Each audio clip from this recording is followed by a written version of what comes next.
Traders, welcome back to the channel. Today, we're talking about AMC, your favorite stock of all. Now, I want to take things a little bit differently in the beginning of the video and talk about why I think we dumped today. It was not manipulation. It was complete normal behavior moving as a stock. And this is what people need to realize. AMC is, in fact, a stock. It's not just the moonshot, and every time you come down, it's not just manipulation. Sometimes when all the other stocks go down, your stock might go down as well. You can't just scream and shout from the rooftops, manipulation, manipulation, manipulation. That's ludicrous. That's just not an educated thing to do, people. You have to connect some of the dots eventually. So I want to explain why we kind of had that push down. There will be a link down below that will explain it even more in depth. You can read along and go over that as well, because there was some pretty big global news, in my opinion, that could be turning the economy around and start pushing us back on the downside. Now, I will be posting more videos about this specifically and going over more content and which stocks that I'll be trading based on that as well. But let's not waste any more time. Like, subscribe, do what you gotta do. Let's get to it. I got no drip in my pocket. Must have forgot it, or maybe I. All right, so I'm gonna have a link down below that really breaks down the reason, in my opinion, we started to see this dump. Now, the link down below is gonna give you a good answer and explain exactly why the Bank of Japan affects the movement here we have in North America. It's the world economy, so I'm not going to be breaking that down. It's a longer read, but it'll really educate people on the fundamentals of the money flow that goes on in the world. There's a reason why Warren Buffett, Charlie Munger, dumped billions of dollars into Japanese bonds a few months ago. I believe back in February, January, maybe before then, but they dumped a lot of money into those bonds. And so this is something that they were anticipating was inflation to hit in Japan first, and it is already hitting there. So we actually saw the Bank of Japan last month initiate that their inflation rate was rising. This was really bad. And you're like, Tyler, what are you talking about? Inflation, numbers, mumbo jumbo, fundamentals, those don't matter. We're talking about AMC. I'm going to get there in a second, but stay with me. So that's directly affecting Bank of Japan and the whole Japanese economy and essentially the whole Asian economy. So that's really big there right now. Now,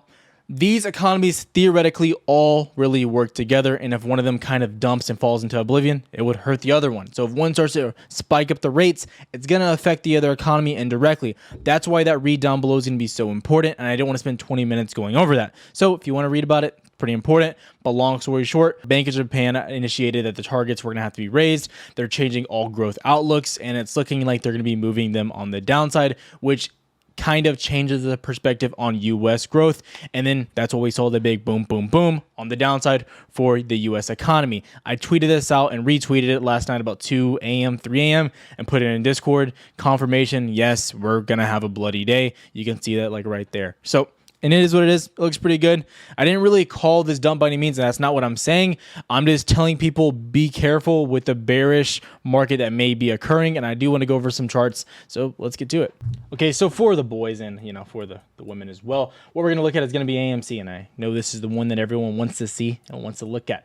This is an absolute beauty. So you had a push down to about $39. That was a pretty rough push.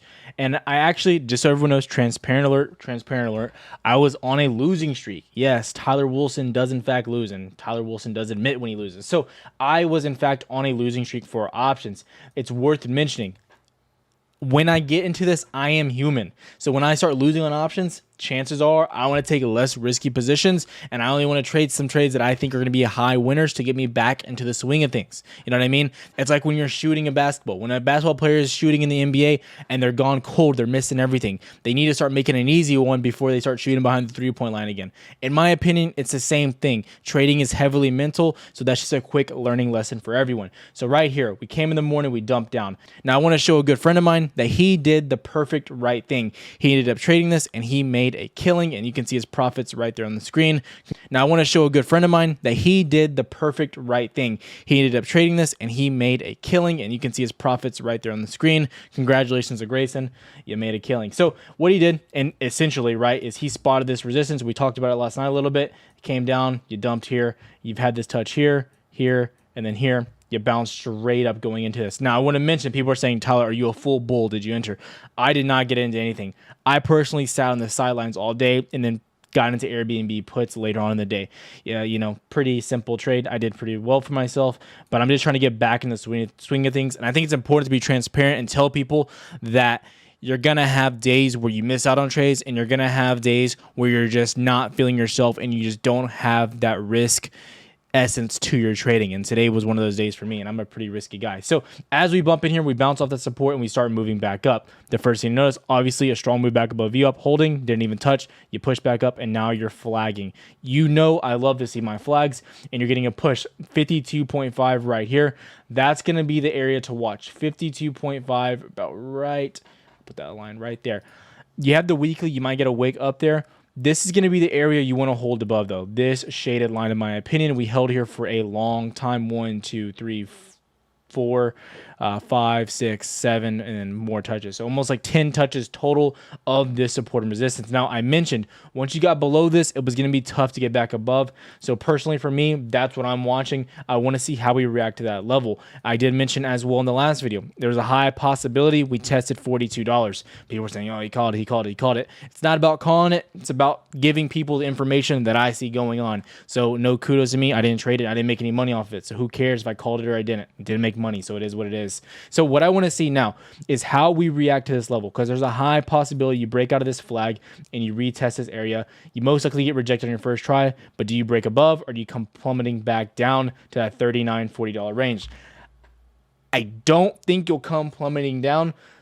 However, I don't know the reaction here, so I'm not trading it. Okay, so you're going to notice also in these videos, guys, I'm going to have kind of jump outs like this, and I want to explain something specifically because I have a lot of people asking, Tyler, how much money do I need to have on my account to become a full-time trader? How much money did you make before you became a full-time trader? X, Y, Z. First of all, it's going to differentiate between every single person, but I want to elaborate on this specific statement I just made. Now, if I didn't, people would be like, why are you guys watching this YouTuber? He said he doesn't know what's going to happen tomorrow. I mean, who is this guy? Now, this is a really good thing to talk about. If you are unsure on a stock, guys, this should be the tagline of the channel.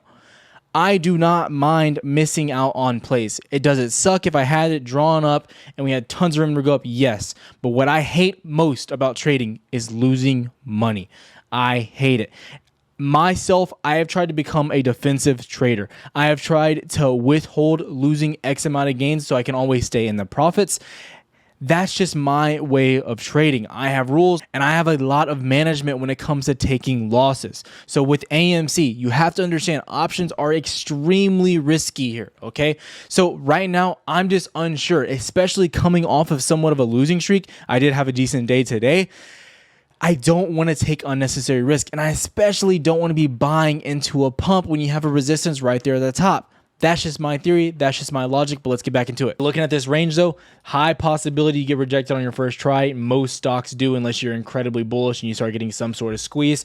So I do figure you push up to this range and get a push back down.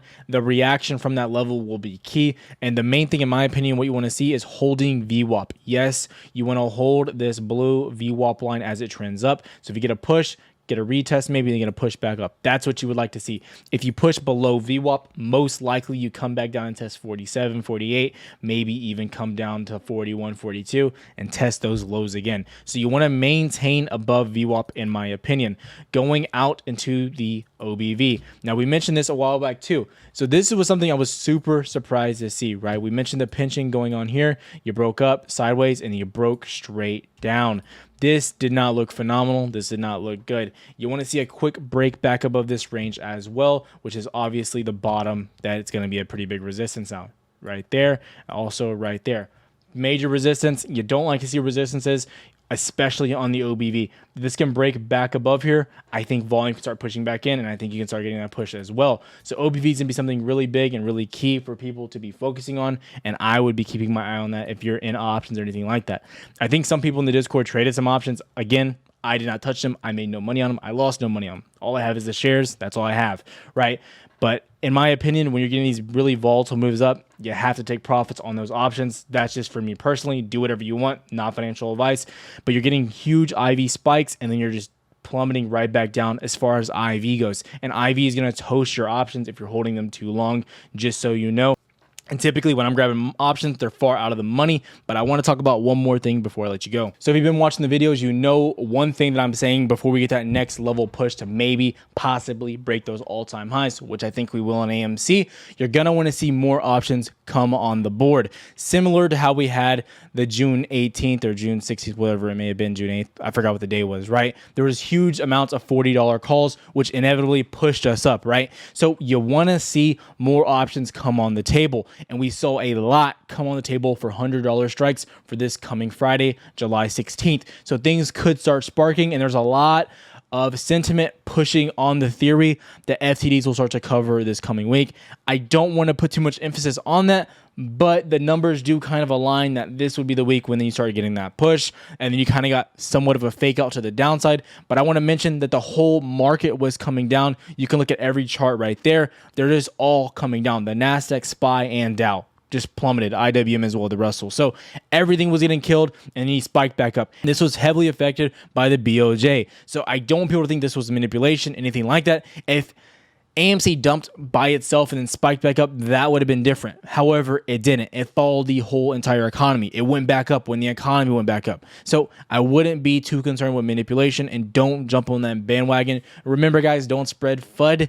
But I like what I'm seeing. It looks pretty interesting. I'm not in options yet, so I'm not loving it, but it looks like you're getting a very strong bounce from those local bottoms. And you do want to see a hold and press of 52.5, in my opinion.